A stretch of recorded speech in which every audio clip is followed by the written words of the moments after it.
Hello, everyone, and thank you so much for joining us here today. This webinar series and the associated resources that were produced alongside it were compiled in partnership with HOK and provide guidance for architecture and engineering design professionals on best business practices as the new building energy performance standards take effect in Washington, D.C. But this type of guidance is also applicable in many jurisdictions with building performance policies in place, or generally for owners with energy performance-based goals. So the intent of this series is to outline from a business perspective the process to successfully embed building performance throughout a project process. So we're excited to bring you part 3 today. Next slide. So my name is Lindsay Falaska. I'm the director of the Building Innovation Hub. I am also joined here today with Anica Landreneau, the director of sustainable design for HOK, and Donovan Olliff, the assistant general counsel for HOK. And these guys are really the thought leaders behind this presentation and the associated resources, and we're excited to bring them to you today.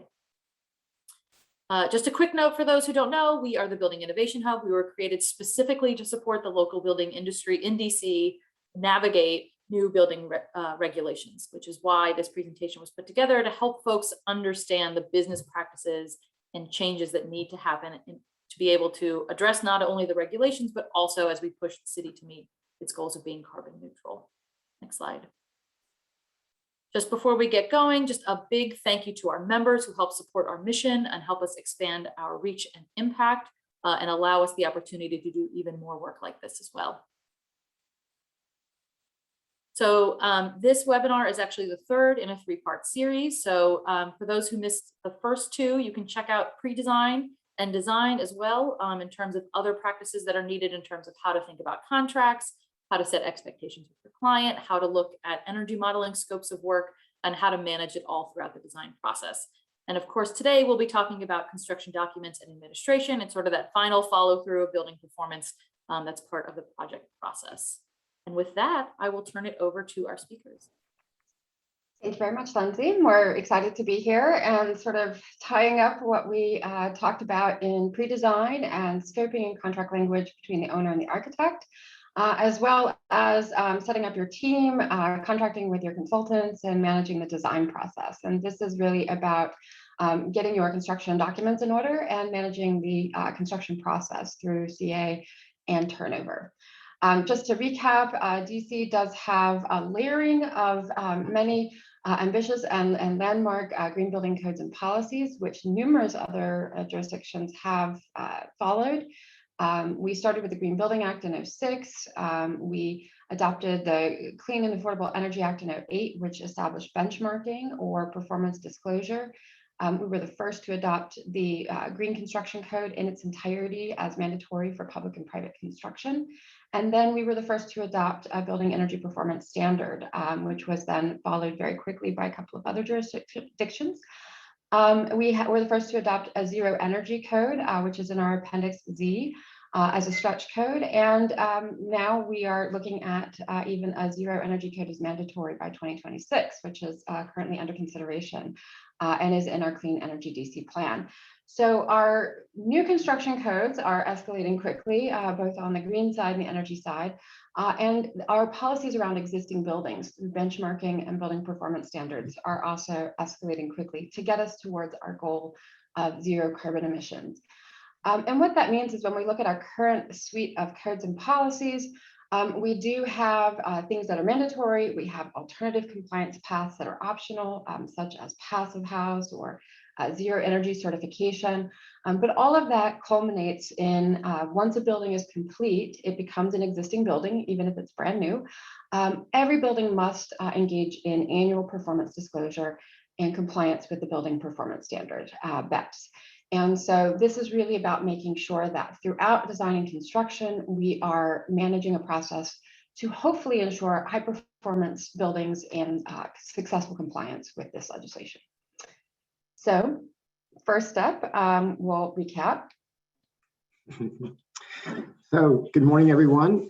Just a little bit of a recap about where we are now and how we got here. So as Lindsay mentioned, Module 1 was a discussion on what building performance standards were and how they might be addressed in the context of AIA document E204. Module 2 was then a discussion on how building performance standards might be addressed in the design phases, and also some guidance on how we might consider contracting for energy modeling services. At the heart of Module 1, Module 2, and you'll see in Module 3 is Ashrae Standard 209/2018. This standard sets the really the baseline for how to conduct energy modeling across the course of a project. It includes energy sustainability workshops or energy charrette requirements, and producing an energy modeling work plan that then gets developed and followed across the course of the project. And in the sustainability workshop or the energy charrette, we answer many of these questions that are presented here. What kind of models are we running and when? What kind of feedback are we getting? When is the workshop held? Who should participate? And what cycles are being conducted? And on that last point, next slide, we'll just remind everyone that Ashrae 209 is a cafeteria approach to energy modeling. Not all model cycles are required. There are minimum requirements, however, to comply with Ashrae 209. The minimum requirements are Section 5 general requirements, at least model cycle 3 load reduction, and then one of the other design phase models listed here. In the general requirements are a lot of inputs, such as everything from the type of simulation software that will be used to run the model, to gathering the appropriate data for climate and site inputs, of course, holding the energy charrette with key stakeholders to answer questions about owner's energy goal, and to establish the cadence and process for reviewing model inputs and model data outputs. While it's recommended that all design and construction phase models or phase cycles are used, it's in particular important to consider using model cycle 6 and model cycle 7, as Anica will point out through a couple of examples a little later on. And then finally, today we will discuss really how the construction phase cycles and the post-occupancy phase cycles work through construction administration and post-occupancy of the building. So this is a mapping or a visualization of the 209 standard. This is basically on the top row, all of those modeling cycles. We did go over those earlier cycles in modules 1 and 2, so we're not covering those here. But as Donovan mentioned, cycles 6 and 7 are cycles that may occur in construction documents, so we'll go over them today. And then there are other cycles that may occur in construction administration or even post-occupancy, so we're also going to cover those today. There are commissioning activities that happen throughout design and construction, and we'll talk about the ones that happen in CDs and CA. And then, of course, stakeholder workshops, where hopefully a multidisciplinary, multi-stakeholder engagement is happening to make sure that we're catching all of the potential issues that might arise and we're addressing them before they become problems. So the cycles we'll talk about right now, design integration and optimization. This is where you're picking up those final design details, your 100% DD set, your specifications, information about scheduling and setbacks, equipment loads. Sometimes you don't get your final equipment list until you're in CDs, metering, sensors, controls. This is all your subsystems. A lot of the O&M parameters sometimes aren't fully developed until you're in this phase. And so this is really when you have that whole package of information. How are you going to operate the building? Are there things that you can do to turn down the building after hours or in lower occupancy modes that might help conserve energy, in addition to energy saving equipment or appliances?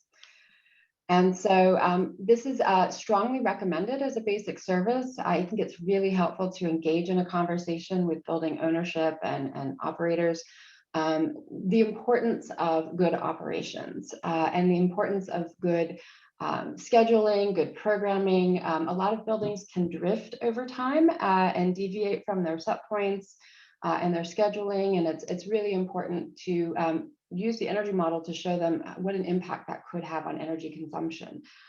Sometimes there are building operators that will override set points or override setbacks. They'll default to their sort of more traditional operating techniques. And when you can show with an energy model the difference in energy consumption that has, sometimes it helps a building owner better understand and better explore with their operations team why it's so important to stay on top of those issues. So as that design becomes more detailed, all of your systems become more detailed and more accurate.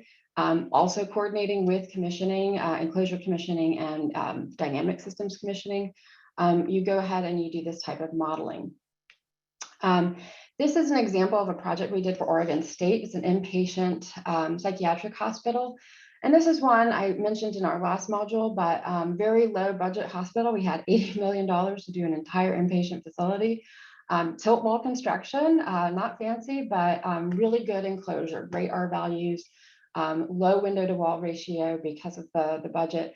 And we were able to do some, reduced air changes. We got some variances to do a lower air change setback in unoccupied conditions, to do demand control ventilation and lighting in patient rooms, to do a lot of daylighting, to do night flushing, to do a lot of things that were really helpful to reduce peak loads, as well as operating energy consumption on an annual basis. You can see those thick walls. We also did chilled beams, which reduced floor to floor height, which saved on some materials, energy recovery ventilation, night flushing of certain key spaces like the gymnasium. We got the loads low enough that we could handle them all on a ground source heat exchange system, or geo exchange, or geothermal as it's sometimes commonly referred to. So we got rid of all the traditional cooling towers and traditional cooling equipment. So we had geo exchange. We did include some solar and solar hot water, solar thermal hot water. And we were able to do all this on budget. And so very low energy. What's important to note is we had already modeled a reduction down to 90 kBTU per square foot per year, which was a substantial reduction from code. But it actually performed at 45 kBTU per square foot per year. And that's because of the patient rooms, which we had modeled at, had programmed with demand control ventilation and lighting. And this is where that modeling, hopefully we've learned from this, but modeling that operating condition and understanding things like setbacks or programming can be really helpful. Patients are spending a lot less time in their rooms than we had anticipated, which is good. They were participating in programs which were meant for their benefit, group therapy and other things, but it was performing at half the anticipated energy use, which is fantastic news for the state. Simulation aided value engineering. Now, normally when we hear value engineering, we think, okay, the building is going to get worse, save money, but lose something really important. But it doesn't have to be the case. Sometimes value engineering can actually be a really helpful process where you do get value while you save money at the same time. And so if you've engaged in load reduction early on, you've already been doing a sort of simulation aided value engineering. This is just sort of a later stage simulation aided value engineering or load reduction. There's other ways of doing it too, but in this case, this is something that keeps your projects on budget, but also making sure that you keep your eye on track for energy performance. This is an example. Now, we strongly recommend this as an ad service. You don't know if you need it, but if you anticipate that you'll definitely have value engineering, cycles in your design process, you may want to include it as a basic service.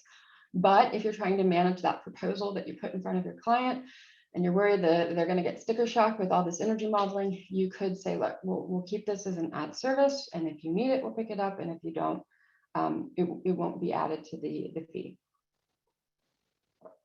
So this is an example of a building It was a build-to-suit office building. And in design development, actually, we were engaged in value engineering. And in this case, the mechanical package was over budget. I was a little worried we weren't going to end up with as good of a mechanical system. But in this case, the engineer said, hear me out. What if we went with slightly less glass, but slightly better glass, more expensive glass, but less of it?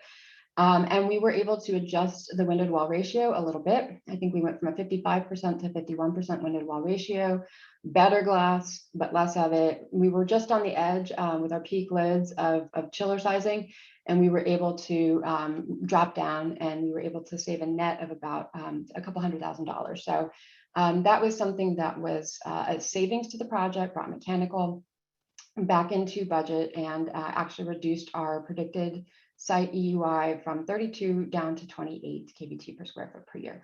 So performance got better, budget got better, everything got better. That is what we mean by simulation aided value engineering. And then model cycle 8.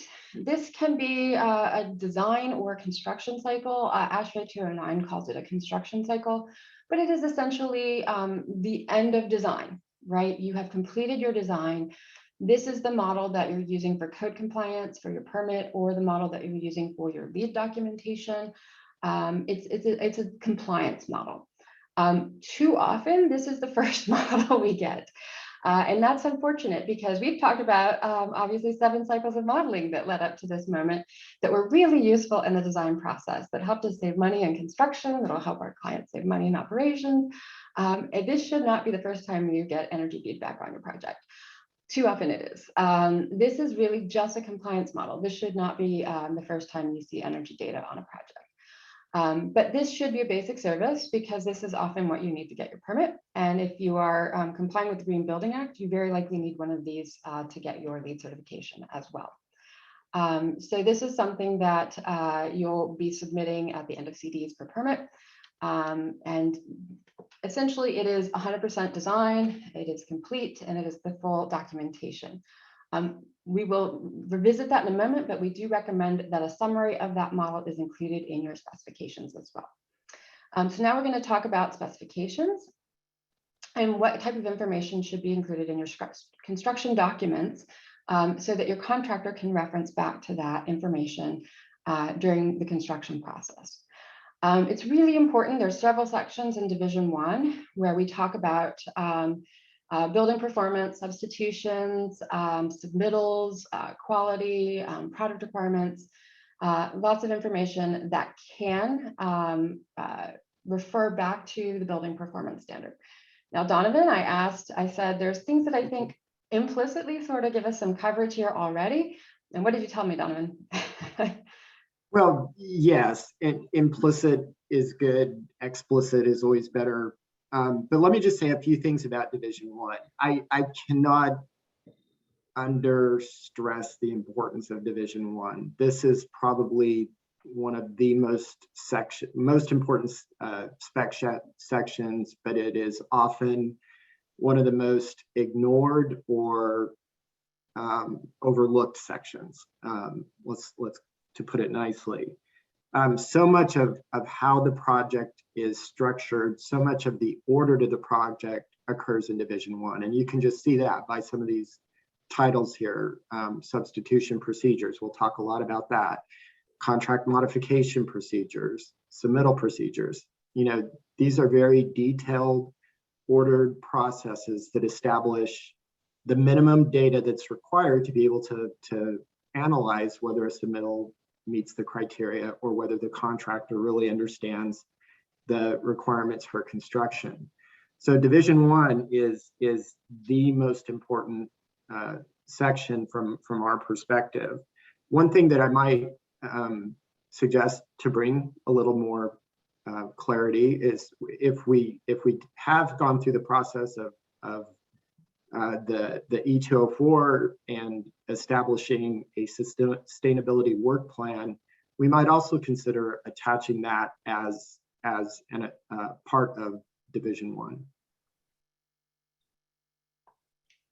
So we're in right now section 12500 substitution procedures. And there is already some language in our specifications, our basic specifications, and many of you probably start with a master spec or a green spec, which is a great place to start, particularly if you're starting with the assumption of a green project using green code or LEED or some other green building program. That's a great place to start. You also probably have already customized specifications for your firm, for the way that you normally manage your projects. And then, of course, for every project, you are customizing the specification for that project.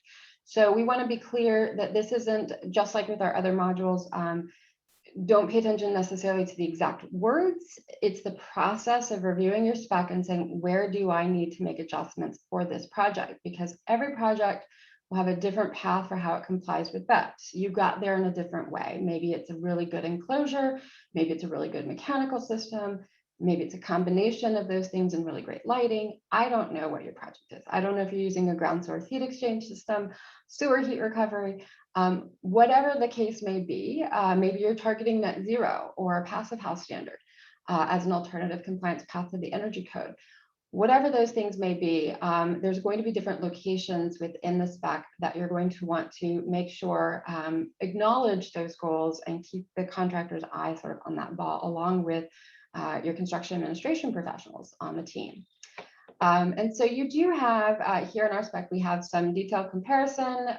This is a substitution request of significant qualities or performance of the proposed substitution with the work specified, sustainable design characteristics. You could add a little extra language there about energy performance characteristics.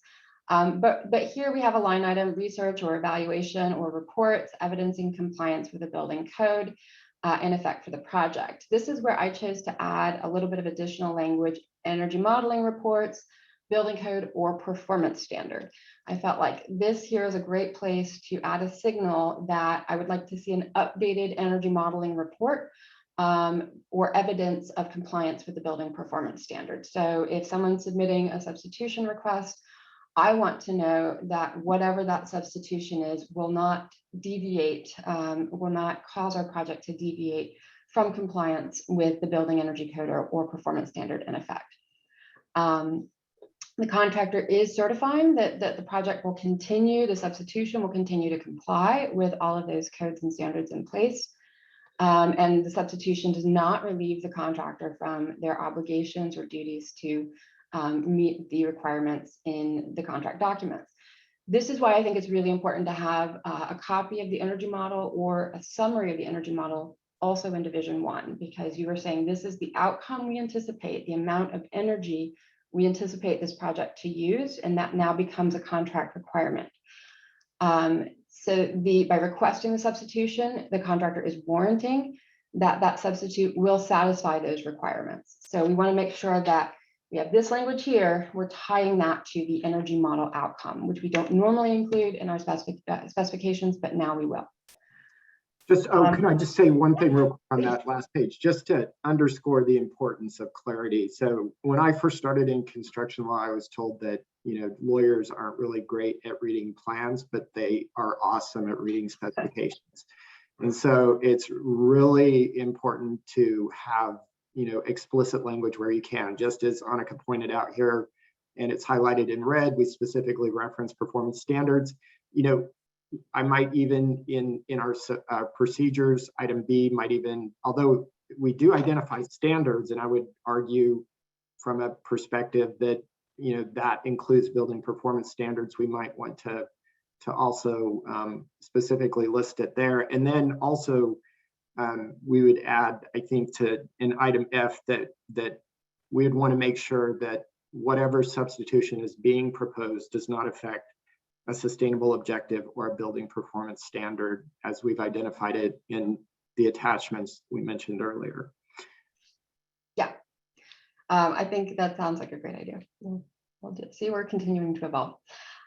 In products, again, here we have reference to substitutions. I've added a line that the requested substitution provides energy performance characteristics that specified product provided for achieving building energy performance standard. And again, here under substitutions for convenience, you have for cause and for convenience. Again, requested substitution provides energy performance characteristics that specified product provided for achieving building energy performance standard. So this is where you have a product that's specifically requested. It could be a clip that connects cladding panels to the exterior of the building. It could be a glazing product. It could be an insulation product. It could be a component of a dynamic energy system. Whatever it is, and it could be because there's a long lead time. We all know there's supply chain interruptions going on right now. It could be it's no longer manufactured. It could be, cost. It could be anything. But whatever it is, that specified product that we're asking to substitute now is going to provide the same energy characteristics as the originally specified product. So we want to make sure that we've clarified that. And then this is a substitution request form, and we have added that line item. Proposed substitution does not affect compliance with the building code or performance standard in effect for the project. Really important, we added just explicit language that we are not going to cause deviation from compliance by using this. This is an attestation on the part of the contractor that they are submitting with that substitution request. So before we move on, let me just say a little bit about the substitution forms. I love them, but contractors loathe to sign them. And so you'll be very lucky to get a contractor to sign this. The other problem is owners really, are reticent to enforce compliance with this requirement. So everything that you have in your form is great, but you also want to make sure that all of that is in your standard Division I language, as we pointed out before, because that's really where it applies.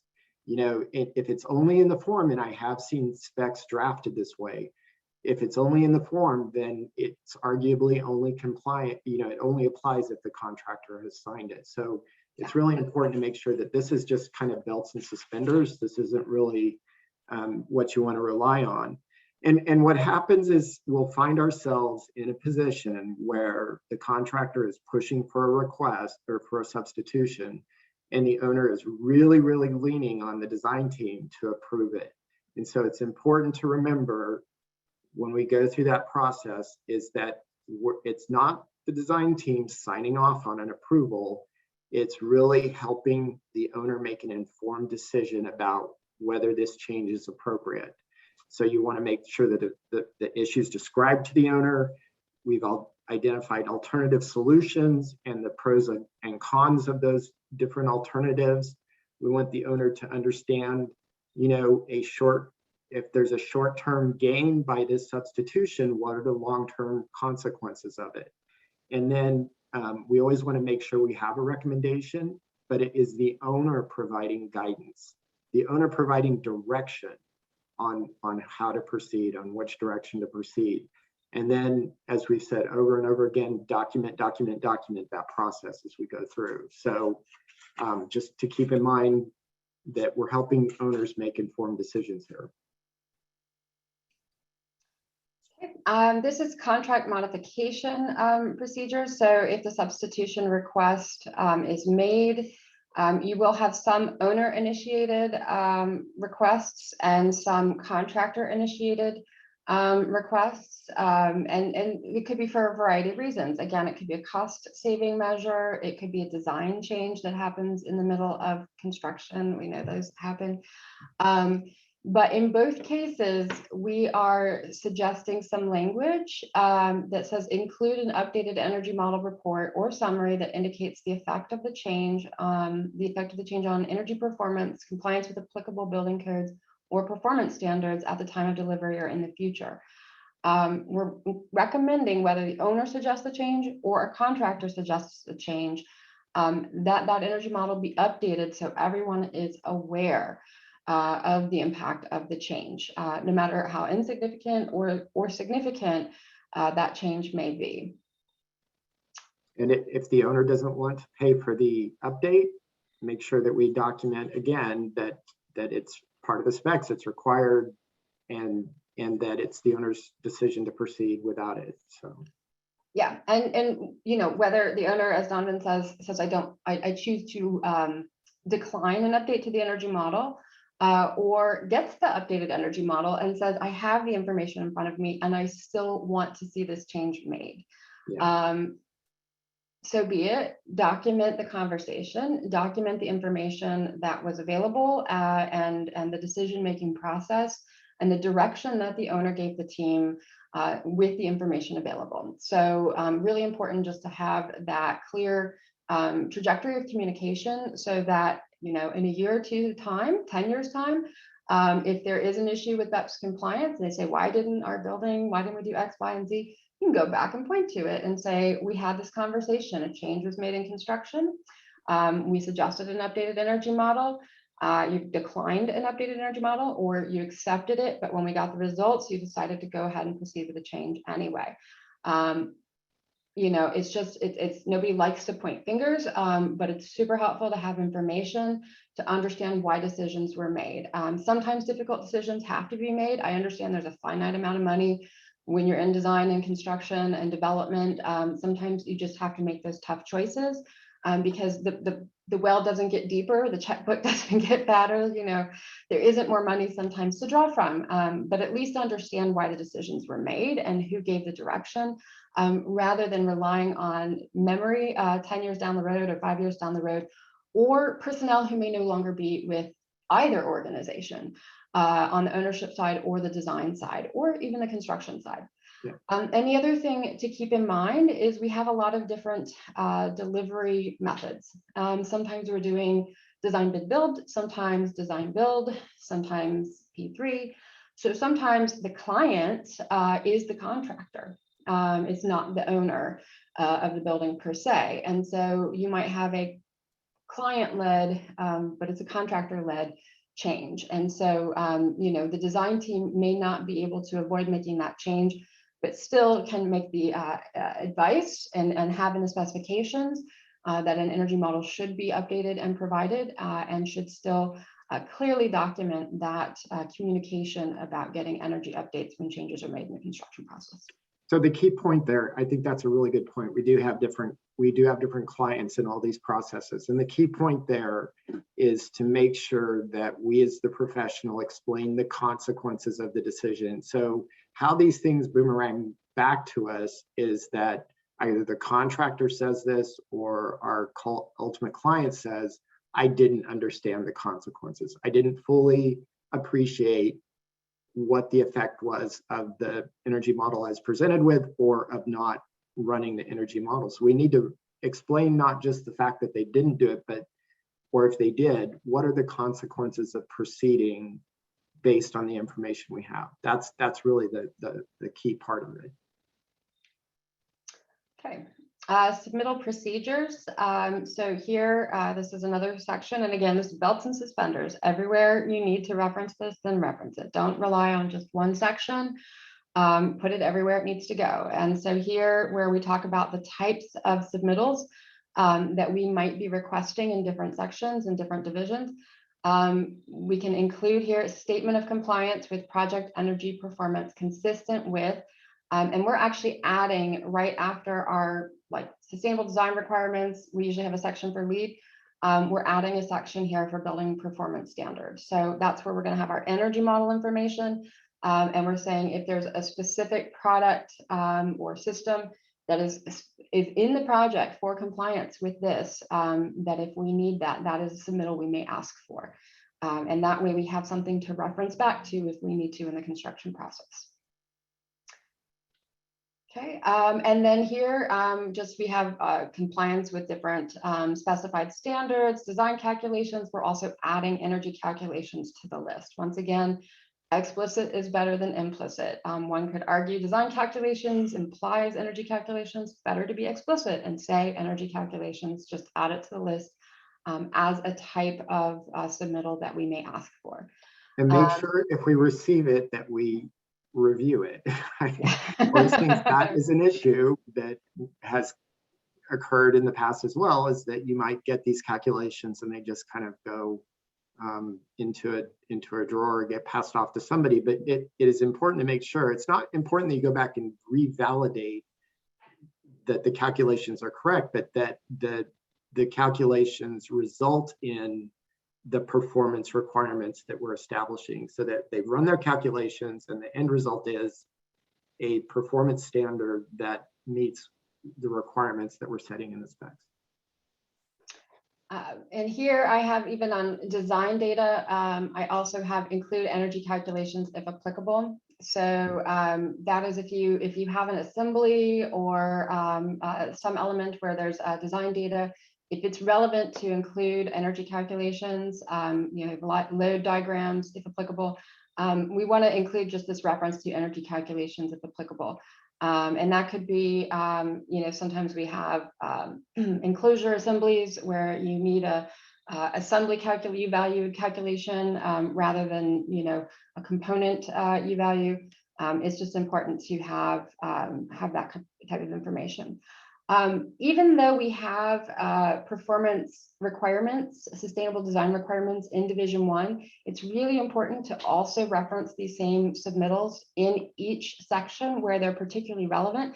And I just wanted to point that out. This is an example. So we have sustainable design requirements where we talk about, lead criteria. Here's the VOCs, here's the recycled content. I need EPDs. But here in thermal insulation, we also reference this because a subcontractor might only get this section.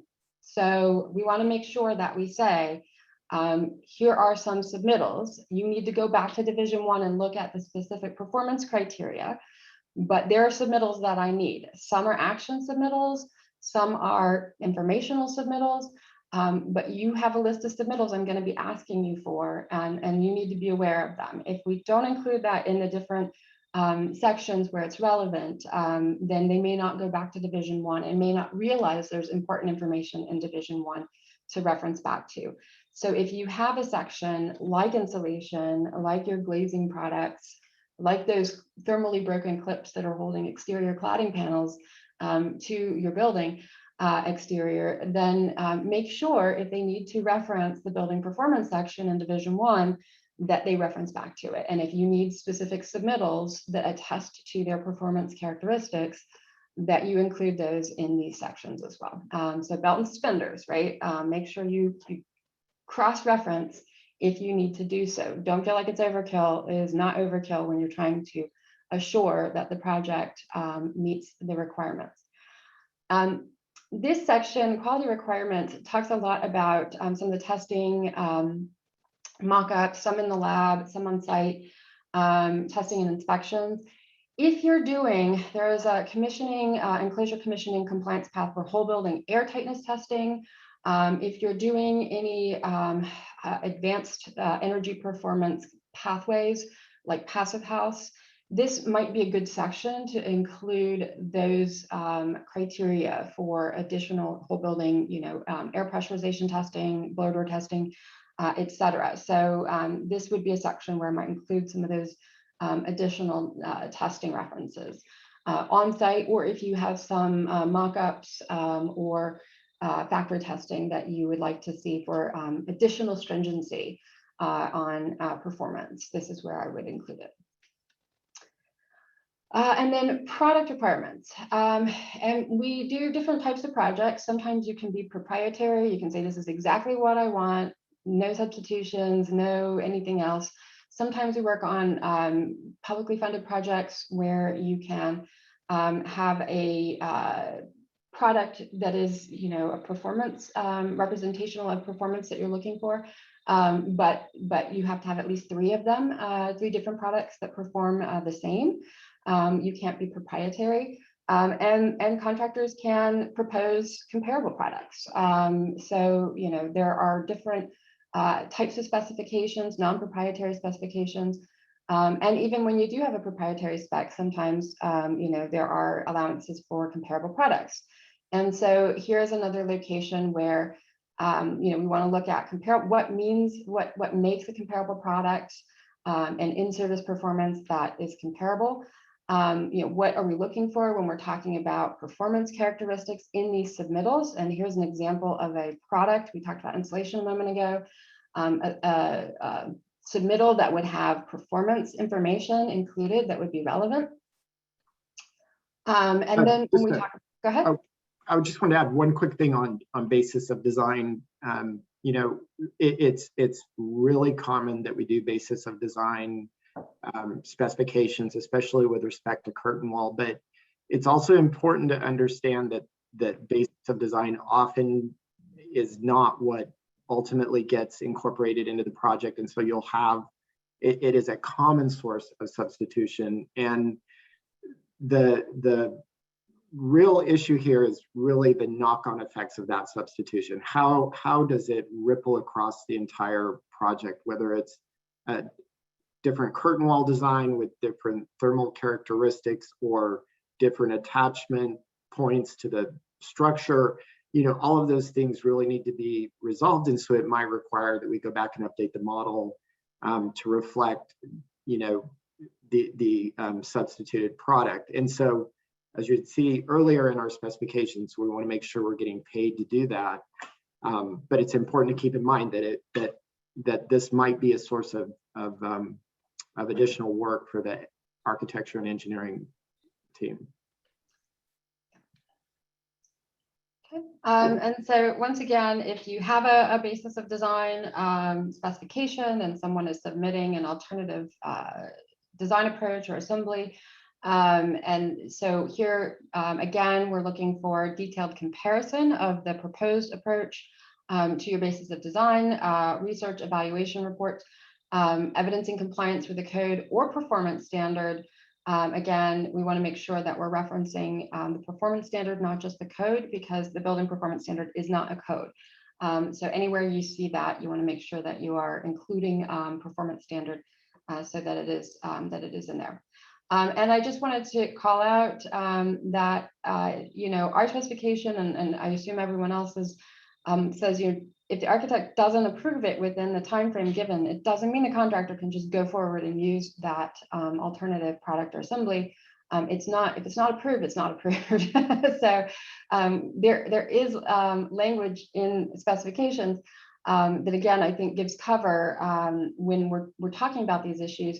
But just because it's in the specifications doesn't mean that the role of enforcement is sort of abdicated.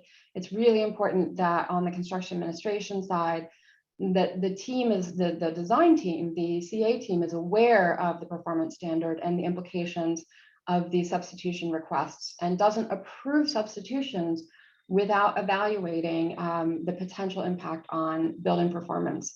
So the same way you wouldn't want to approve something without making sure it still complies with your other attributes, be that LEED compliance, indoor air quality, recycled content, location, manufacture, or fire safety, fire rating, you're also going to say, does this change building energy performance? Might this materially impact our overall building performance, and how it complies not just with the code, but our anticipated long-term performance and compliance with the building energy performance standard. We might surpass the code, but if we were targeting compliance with the performance standard for a couple of compliance cycles, might this materially impact that? So again, under comparable products, we are looking for evidence that it will produce the same indicated results. If you want to reference back to, again, this new section I'm adding on building performance standard, you could do that. But here's an example of how you might have different products that are proposed and performance characteristics that are noted. This is an example of a sustainable design requirement section for a LEED project, and you'll note we summarize what LEED is. We talk about a pre-installation meeting and action submittals. What we're proposing is that we do something very similar for the building performance standard. So talk about what it is, summarize it. I would suggest referencing the DC Energy Code as well. It is unique in that it is not, the current energy code is not purely based on the model code. It is a hybrid of 90.1 2013, Ashrae 189, and Appendix G of 90.1 2016, with additional modifications. It is particularly stringent. I've seen a lot of teams challenged to find the right compliance path with it, as we've been under this new energy code for about a year and a half. And changes to the design in the construction process could threaten compliance with the energy code as well. So I would include the energy code, I would include the building performance standard. I would include definitions that we talked about in our E204. I would include the compliance period so that it's clear it's not just about complying with the energy code at the point of delivery and C of O. It is about the compliance period that was negotiated in that E204. And then include reference to the energy model and the outcomes that are anticipated in that model that was approved as part of the permitting process. DCRA, if no one's had this delightful experience, does do energy code inspections. And if what they find on the job site does not match what you submitted for your permit in your energy model, they can require you to rerun that model and prove to them that you still meet the code. They can be very stringent about this. And so it's really important, I think, that we start including a copy of the model, or at least the summary of the model, in our specifications, so we all know what we're referencing here. I highly recommend pre-installation meetings. It can be combined with your other sustainability meetings, but talk about the energy code, the performance standard, the requirements, and action plans around energy performance. In particular, if you are doing the building enclosure commissioning compliance path that relies on whole building air tightness testing, you need to talk about that. That is really important because the quality of construction is going to have significant impact on your ability to pass that test. Administrative requirements, and this is about responding to requests for information from DCRA or DOEE during construction or even at turnover or post-occupancy as required. There may be information that's necessary to those agencies or to the owner in order to do their benchmarking and reporting properly. And then any kind of submittals that may be required. Now, you could attach a copy of the entire energy model report that was submitted with the permit package, and that's perfectly fine. At a minimum, I would say a summary sheet would be helpful with modeled energy use in kWh and BTU, site energy use intensity, source energy use intensity, greenhouse gas emissions, modeled energy cost, and an Energy Star target finder score. At a minimum, those things, so that if someone has a substitution request or a change requested, you can say, you update the model and show me you don't exceed these numbers. And you have a point of reference to go back to. I think that's the most critical element. Yeah, very smart. Very. So in construction administration, there are a couple cycles of energy modeling. We've kind of referenced those, but there is a change order cycle of modeling. And that is exactly what it sounds like. It's that update of the energy model based on a substitution request. And this is essentially to approve that substitution request and approve that change order. And again, that can be a basic service, but I recommend it as an ad service as needed. And that's something that the owner could require the contractor to cover the cost of. This is something that, we mentioned, if the owner declines that update or goes ahead and approves the change regardless of the outcome of the model update, it's really important to document and communicate that the architect's recommendations. And then as-built energy performance, this is recommended as an ad service, but it depends. Sometimes a building is constructed exactly as it was designed, exactly as you submitted for permit. But if it's not, if there were some changes that occurred in the construction process, it's really helpful to update the model so that you have an updated understanding of how it should perform. And that is a useful tool in managing and optimizing performance during occupancy. So there might be intentional changes in the design, might be changes in use. You might have new tenant fit outs that could impact anticipated performance. You might have new metering and sub-metering information. There could have been some change orders or substitutions. And there might be updates. You might have a new O&M team on board that you didn't have in design, and it might be new protocols that you're aware of. So, and sometimes we have buildings where we have a lot of shell space when we're going into construction that gets, fit out during the construction process or design. And then, those changes happen. Like maybe you have a commercial building and a lab tenant moves in. That's going to change significantly what you expect to use in terms of energy. So after the model's run, just hold a quick review meeting, can be a phone call, but discuss the updates, lessons learned. Make sure everybody understands and include your commissioning consultant, because if you're doing enhanced commissioning, they're going to be engaged for the next year likely. and they need to understand those updates as well. And just to wrap that process up, as we mentioned before, the DC Energy Code requires mechanical commissioning for buildings 10,000 square feet and up, and enclosure commissioning for buildings 50,000 square feet and up. So during CDs, you know, if you were doing enhanced commissioning for LEED, you were doing your peer review of the design. If you are doing the enclosure commissioning, likely you're doing the same. You also are making sure you get your commissioning specifications written, your commissioning plan completed. In construction, you know, you're going through your pre-functional testing.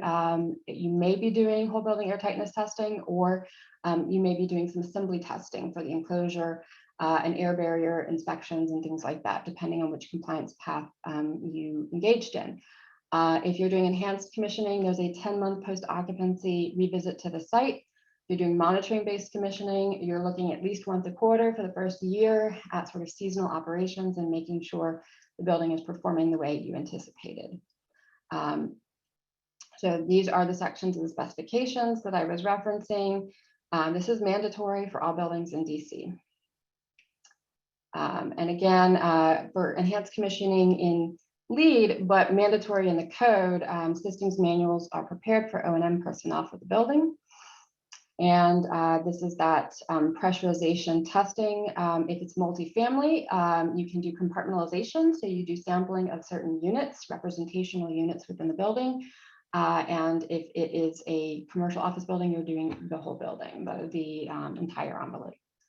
Again, the alternative pathway is that design review process and assembly testing. So if you prefer that, make sure you get started in design development. And then we have this sort of mapped out pathway for you, how that intersects with the LEED v4. If you are interested, it's too tiny to read here, but we have it in the tools that are available for you on the hub. And that's just role, LEED, credit and prerequisite, and the types of credits and by phase. So just to kind of help map that out, make it a little bit more clear.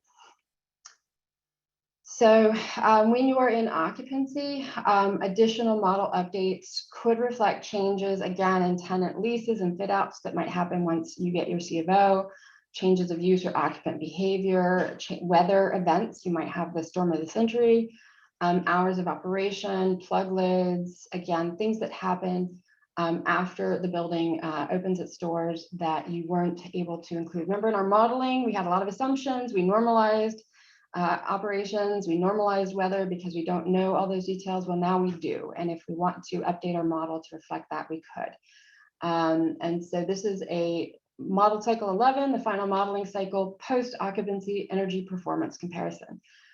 Knowing what I know now about weather and about operations, and then taking that with the design model, as built model, is it performing the way we should expect, or is there something off? And that's just a helpful way for the owner to continue to manage building performance. Not necessary, it's an additional service, but if you're looking at BEPS and you're looking for useful tools for an owner for long-term building performance optimization, it's a helpful tool. And this is an example of that state hospital I mentioned in Oregon, where we were able to do some updates and learn a lot of lessons about how people were using the space and why it was performing differently than expected, although much better than expected. And don't forget, the owner is required to do annual benchmarking, reporting to DOEE every year on April 1st. And then BEPS is a 5-year cycle, 1 gap year, 5-year cycle, 1 gap year. So at the beginning of the BEPS cycle, if they have their C of O in hand, they are in that cycle. If they comply at the beginning of the cycle, they're good. If they do not comply at the beginning of that cycle, then they must bring their building into compliance by the end through one of the compliance paths. And the hub has lots of information on that. So this cycle, as we mentioned, post-occupancy energy performance is just updating the as-built model. It's very helpful for long-term BEPS compliance. Can be coordinated with your enhanced commissioning or monitoring-based commissioning, because that is also sort of that first year post occupancy. I also say coordinating these things during your warranty period, which is usually the first year after construction is complete, substantial completion, is great because you find out all sorts of information.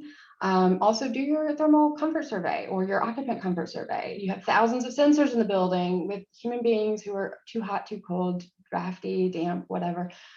Collect data and leverage that data to take care of any issues that actually may be occurring in the building.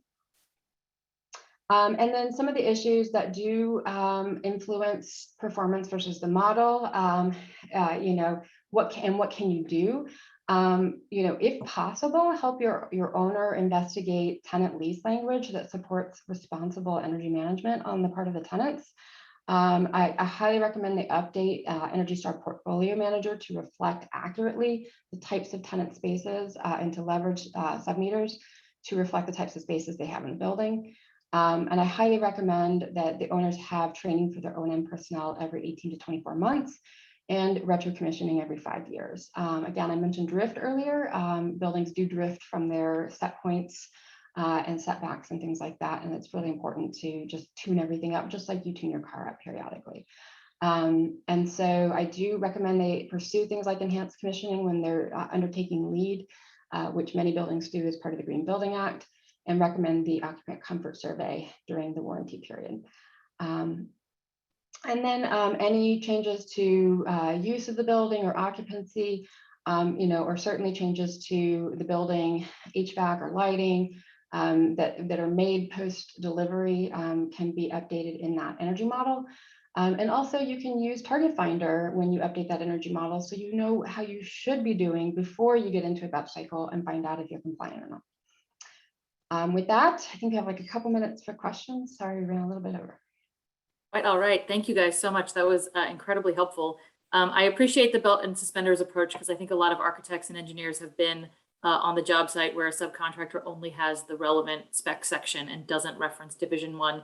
And let's be honest, spec books are really long and people don't always sort of read all of the relevant sections. And I think it definitely helps to make sure that the information is more places than just one place so that everyone gets in front of it. So one question that came in relevant to the specs and sort of during the construction process is related to sort of the time it takes to do the type of energy modeling during the process. So I'm curious, you know, when you put those types of substitution forms in front of a contractor, when you actually got onto a job site and sort of ran into an experience where someone wanted a substitution, did you get pushback from the contractor at the time they were bidding the job? How did you address it sort of during the process? If you could talk to sort of some lived experiences.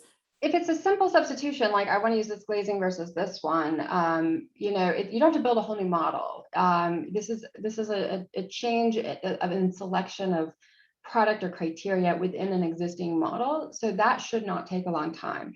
Now, if we're talking about redesigning, you know, the entire enclosure of the building, that could take time, and that might take the design team's time to update the BIM model. But you know, some of these things can be done in the energy model without updating BIM. It depends on the nature of the change and how complex it is. But when we're talking about, you know, something that could be $10 a foot in fines if they're not compliant with BEPS, I would hope the owner would say, take a couple weeks, make the update. I'd like to know if I'm looking at a few $1 million in fines every 5-6 years. Like, take the time before this gets approved. And that's what I would tell my owner. Like, we should take the 2 weeks before this gets approved. Like, slow down. So, you know, this is important if it's a major change. But if we're just talking about a simple, like, I want this glazing and not that, that's a menu, like drop down, like I want this and that, you know, that shouldn't take long. Do you actually give the energy model to your contractor? No, they should have the engineer do it. We've had this debate internally about whether we should hand it to them, just like in some cases we hand the Revit model to them and ask, you know, them to use that as a tool in construction. I would be leery of doing that because they could be making all kinds of adjustments and being like, see, it looks fine. Like, see, it complies, yay, approved. I would prefer the design team retain the ability to see it, maneuver in it, and approve it so that we can maintain the integrity of it, just so that we know that it says what we think it says. And yeah, it should be by a third-party consultant.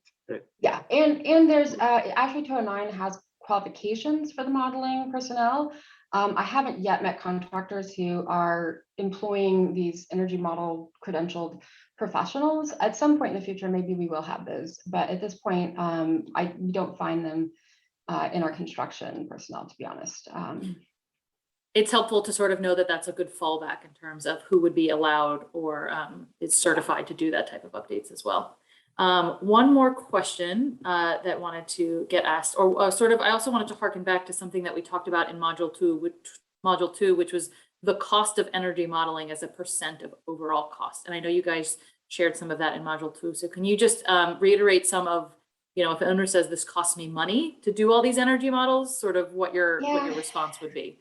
In terms of a % of professional fees, it can be less than 1% of our overall fees. It can be like, fraction of a %. It can be a little over 1%, up to a couple %, depending on the complexity of the project, like labs and hospitals, the size of the project, the number of iterations we're looking for, the number of cycles. What we found is the vast majority of the time, the cost of the modeling service is literally paid for in the first couple of months of building operation and the energy savings that we see. But more often than that, it's paid for in construction when in the load reduction savings, right? We reduce the peak loads, we get rid of a chiller. We got rid of, or we downsized the chillers, or we got rid of a boiler, or we find efficiencies in construction costs that more than cover the cost of energy modeling services. And so that's where it usually pays for itself. And so you just have to kind of keep hammering that home, but it and I showed that in module two, 100% of the time in the projects we've worked on, it's paid for itself in well under a year, but most of the time it's a couple of months of operational savings. But if you look at the construction cost savings, it's usually instant. It's usually paid for itself in construction savings because we do load reduction, because we're looking for trade-offs. It usually pays for itself really fast. It's an incredibly valuable service. To me, it's insane that it's not the norm. It's like found money, like just pockets of money on the ground that we should be picking up everywhere we go. I like that analogy. And with that, I just want to thank you guys very much for closing out this series. I really appreciate it. I think the guidance that you guys have provided, and more so the process by which people should be following, is incredibly valuable. And we hope to sort of see the industry and the AEC crowd especially sort of make those adjustments for their projects in the future. So thank you, Anica. Thank you, Donovan. We really appreciate your time, and thank you to the audience for tuning in. We will follow up with links that were shared, as well as some additional information for everyone who is participating. So thank you very much. Talk to you guys soon. Thank you very much.